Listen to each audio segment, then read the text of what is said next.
اعوذ باللہ من الشیطان الرجیم بسم اللہ الرحمن الرحیم۔ سورہ شعراء کا اکثر و بیشتر حصہ جو ہے انباء و رسل ہی پر مشتمل ہے، سوائے اس کے کہ اور فرق نہیں ہے اس میں کہ اس میں ترتیب مختلف ہے۔ اس میں سب سے پہلے حضرت موسیٰ کا ذکر ہے اور قدر تفصیلاً ہے، اور دوسری بات جو اس میں ممیز کرتی ہے اسے سورہ اعراف سے اور سورہ ہود سے، وہ یہ ہے کہ اس میں حضرت ابراہیم کا تذکرہ بھی موجود ہے اور خاصی تفصیل سے ہے، لیکن اس کے بعد پھر ترتیب کے ساتھ حضرت نوح علیہ السلام اور پھر ہود اور صالح اور لوط اور شعیب، ان کا تذکرہ جو ہے پھر اسی ترتیب کے ساتھ ہوگا۔ آخر میں ایک بڑا طویل رکوع ہے سورہ مبارکہ کا، جس میں خطاب حضور سے ہے اور گویا کہ حضور کی وساطت سے جو بھی اس وقت مسلمان آپ کے ساتھ تھے۔ وَإِذْ نَادَىٰ رَبُّكَ مُوسَىٰ، اور یاد کرو جب کہ پکارا تھا آپ کے رب نے موسیٰ کو أَنِ ائْتِ الْقَوْمَ الظَّالِمِينَ، کہ جاؤ ظالم قوم کے پاس، قوم فرعون یعنی قوم فرعون کے پاس۔ أَلَا يَتَّقُونَ، کیا وہ ڈرتے نہیں ہیں، کیا وہ تقویٰ کی روش اختیار نہیں کرتے؟ قال رب انی اخاف ان یکذبون، انہوں نے کہا، حضرت موسیٰ نے عرض کیا، پروردگار مجھے اندیشہ ہے وہ مجھے جھٹلا دیں گے۔ ویضیق صدری، اور میرا جی رکتا ہے، سینہ بھینچتا ہے۔ ولا ینطلق لسانی، اور میری زبان جو ہے وہ بھی زیادہ رواں نہیں ہے، فصاحت اور بلاغت نہیں ہے۔ فارسل الی ہارون، تو پھر یہ پیغام جو ہے ہارون کی طرف بھیجیے، یعنی یہ کہ وہ میرا ساتھ دیں، میرے وزیر بنے، میرا ہاتھ بٹائیں۔ وَلَهُمْ عَلَيَّ ذَنْبٌ، اور میرے ذمے ان کا ایک گناہ بھی ہے، ایک جرم ہے جو مجھ سے سرزد ہو گیا تھا، اس کا تذکرہ آگے آئے گا سورہ قصص میں۔ ایک قبطی جو ہے آپ کے ہاتھ سے، وہ قتل عمد نہیں تھا، قتل خطا تھا، لیکن بہرحال قتل ہو گیا تھا۔ تو لَهُمْ عَلَيَّ ذَنْبٌ فَأَخَافُ أَن يَقْتُلُونِ، میرے ذمے تو ان کا ایک جرم بھی ہے، ایک گناہ بھی ہے، تو مجھے تو اندیشہ ہے کہ وہ فوراً اسی جرم کی پاداش میں مجھ پر مقدمہ قائم کر کے اور مجھے قتل کر دیں گے۔ قَالَ كَلَّا، اللہ نے فرمایا نہیں، ہرگز نہیں۔ فَاذْهَبَا بِآيَاتِنَا إِنَّا مَعَكُمْ مُسْتَمِعُونَ، جاؤ تم دونوں ہماری نشانیاں لے کر، ہم تم دونوں کے ساتھ، ہم ساتھ ہیں تمہارے اور سن رہے ہیں سب کچھ۔ فَأْتِيَا فِرْعَوْنَ، تو دونوں پہنچو فرعون کے پاس، فَقُولَا،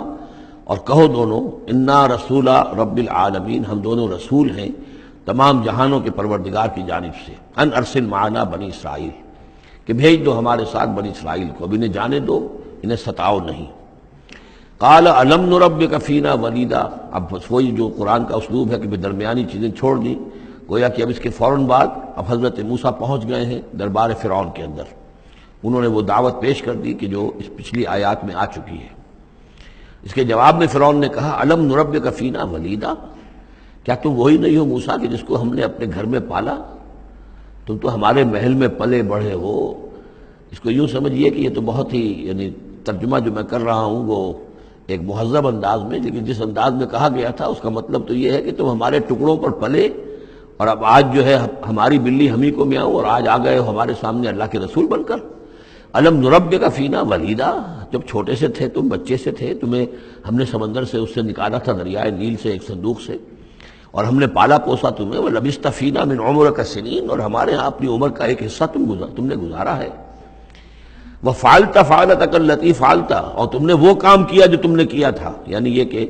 جو جرم تم نے کیا، تم نے ایک قبطی کو قتل کیا۔ وَأَنْتَ مِنَ الْكَافِرِينَ، اور تم بہت ہی ناشکرے تھے۔ قَالَ فَعَلْتُهَا إِذًا وَأَنَا مِنَ الضَّالِّينَ، حضرت موسیٰ نے فرمایا، ہاں میں نے کیا تھا وہ کام اس وقت، لیکن جبکہ میں خود گمراہ تھا، میں بھٹک رہا تھا، بٹ اس معنی میں کہ ابھی حقیقت خود مجھ پر واضح نہیں ہوئی تھی، ابھی نبوت اور رسالت مجھے نہیں ملی تھی، بھٹکنے کا لفظ میں نے غلط استعمال کیا، ابھی میں خود تلاش حقیقت میں سرگرداں تھا، جیسا کہ میں پہلے سورہ فاتحہ میں بیان کر چکا ہوں۔ ضال کے معنی جو ہے وہ یہ ہے کہ ایک تو یہ کہ کوئی شخص بہک جائے کسی بدنیتی کی وجہ سے نہیں، غلط فہمی کی وجہ سے غلط راستے پر پڑ جائے، اور یا یہ ہے کہ ابھی وہ صحیح راستے کی تلاش ہی میں سرگرداں ہوں۔ یہ دونوں معنی اس کے ہیں لفظ ضال کے، اس لیے کہ یہ حضور کے لیے بھی لفظ آیا ہے، وَوَجَدَكَ ضَالًّا فَهَدَىٰ۔ قال فعلتها اذا وانا من الضالين ففررت منكم لما خفتكم، پھر میں تم سے ڈر کر بھاگ گیا جب میں تم سے ڈرتا تھا، اس وقت کی کیفیت یہ بھی تھی میری کہ مجھے خوف ہو گیا، اور تمہارے خوف کی وجہ سے میں بھاگ گیا، یہاں سے میں نے فرار اختیار کیا۔ وَهَبَ لِي رَبِّي، اب میرے رب نے مجھے حکم دیا ہے، میرے رب نے مجھے حکمت عطا کی ہے، نبوت عطا کی ہے، رسالت مجھ پر سرفراز فرمایا ہے، فوہب لی ربی حکما وجعلنی من المرسلین، اور مجھے رسولوں میں سے بنا دیا ہے۔ وَتِلْكَ اب جواب دے رہے ہیں ترکی بترکی جواب جس کو کہنا چاہیے، وَتِلْكَ نِعْمَةٌ تَمُنُّهَا عَلَيَّ أَنْ عَبَّدتَ بنی اسرائیل، اور اے فرعون تو یہ نعمت اپنی جو ہے مجھ پر جتلا رہا ہے، بڑا احسان کیا، ایک اسرائیلی کو اپنے محل کے اندر پال لیا،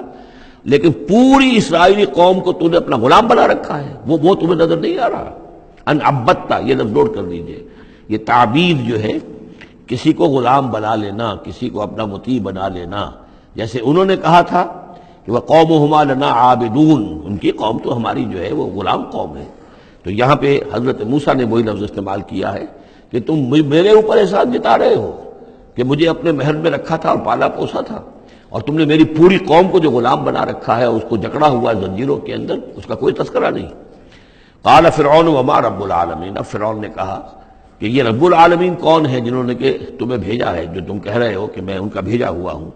قال رب السماوات والارض وما بینہما، کہا کہ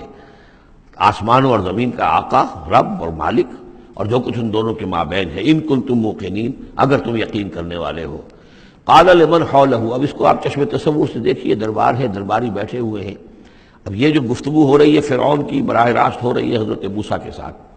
اس مکالمے کو سننے والے سارے درباری بھی ہیں، وہ بھی سن رہے ہیں کہ کیا گفتگو ہو رہی ہے۔ قال لمن حولہ الا تستمعون، اب وہ کھسیانہ سا ہو کر اپنے وہ درباریوں سے کہتا ہے جو ارد گرد بیٹھے ہوئے تھے، سن رہے ہیں آپ یہ کیا فرما رہے ہیں حضرت موسیٰ، یہ کیا کہہ رہے ہیں، سنا آپ نے؟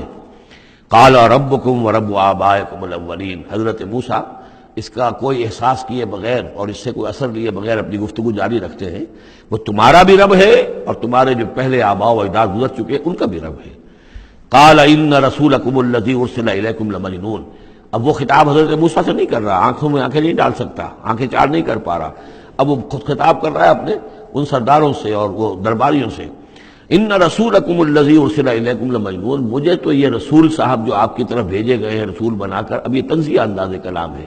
وہ رسول تمہارے جو تمہاری طرف رسول بنا کر بھیجے گئے ہیں نہ مجنون، مجھے تو معلوم ہوتا ہے کہ یہ مجنون ہے، ان کا دماغی توازن ٹھیک نہیں رہا ہے۔ حضرت موسیٰ بھی کوئی اثر نہیں لے رہے کہ وہ کیا کہہ رہا ہے اپنے درباریوں سے۔ قال رب المشرق والمغرب وما بینہما، وہ تو مشرق اور مغرب سب کا رب ہے اور جو کچھ ان کے مابین ان سب کا رب ہے، ان کنتم تعقلون، اگر تم عقل سے کام لو۔ قال لئن اتخذت الہا غیری لاجعلنک من المسجونین، تو اب ہاں اس کا جو غصہ اور جلال ہے، اس نے اس انداز میں کہا کہ دیکھو موسیٰ، اگر تم نے میرے سوا کسی اور کو الہ مانا تو میں تمہیں جیل میں ڈال دوں گا۔ اس لیے کہ قتل کی بات نہیں کہی، اس لیے کہ جیسا کہ میں عرض کر چکا ہوں ذاتی طور پر محبت کرتا تھا حضرت موسیٰ علیہ السلام سے، چھوٹے بھائی کی حیثیت رکھتا تھا، ساتھ ہی پلے بڑھے تھے محل کے اندر، لہذا وہ ذاتی محبت تھی، تو کہا مسجونین، میں تمہیں جیل میں ڈال دوں گا۔ قال اولو جئتک بشیء مبین، حضرت موسیٰ نے فرمایا خواہ میں تمہارے پاس کوئی کھلی نشانی لے کر آیا ہوں۔ قال فات بہ ان کنت من الصادقین، کہا کہ اچھا اگر ہے تم سچے ہو، کوئی خاص نشانی لے کر آئے ہو تو لاؤ پیش کرو۔ فالقا عصاہ، تو انہوں نے اپنا عصا ڈال دیا، فاذا ہی ثعبان مبین، تو اچانک وہ ایک اژدہا بن گیا۔ کہیں لفظ ثعبان آیا ہے وہ ذرا بڑے سانپ کو اور موٹے سانپ کو اژدہا کی شکل میں، اور کہیں آیا حیہ، سانپ، عام جو سانپ ہوتے ہیں۔ وَنَزَعَ يَدَهُ فَإِذَا هِيَ بَيْضَاءُ لِلنَّاظِرِينَ، انہوں نے اپنا ہاتھ جو ہے اپنے گریبان سے کھینچا تو دیکھا کہ وہ تو سفید ہے، دیکھنے والوں کو نظر آ رہا ہے۔ قال للملأ حوله، اب پھر اس نے کہا اپنے ان سرداروں سے، درباریوں سے جو اس کے ارد گرد تھے، ان ھذا لساحر علیم، یہ تو واقعتاً یہ تو جادو وادو تو خوب سیکھ کر آئے ہیں یہ موسیٰ کا، جہاں سے بھی آئے ہیں، جہاں رہے ہیں اتنے عرصے، تو یہ واقعتاً بہت ماہر جادوگر معلوم ہوتا ہے۔ یرید ان یخرجکم من ارضکم بسحرہ، اور یہ چاہتا ہے کہ اپنے جادو کے بل پر تمہیں تمہاری اس ملک سے، اس سرزمین سے بے دخل کر دے۔ فماذا تأمرون، اب دیکھیے اب آیا عقل میں آ گیا، اس کے سمجھ میں آ گیا کہ سچویشن جو ہے وہ اتنی سادہ نہیں ہے، بڑی پیچیدہ ہے۔ فماذا تأمرون، تو اب آپ لوگ کیا مشورہ دیتے ہیں، کیا کرنا چاہیے؟ دیکھیے یہاں لفظ امر جو آیا ہے یہ مشورے کے معنی میں، تو امر حکم کے معنی میں بھی ہوتا ہے، مشورے کے معنی میں بھی ہوتا ہے۔ صدق اللہ العظیم۔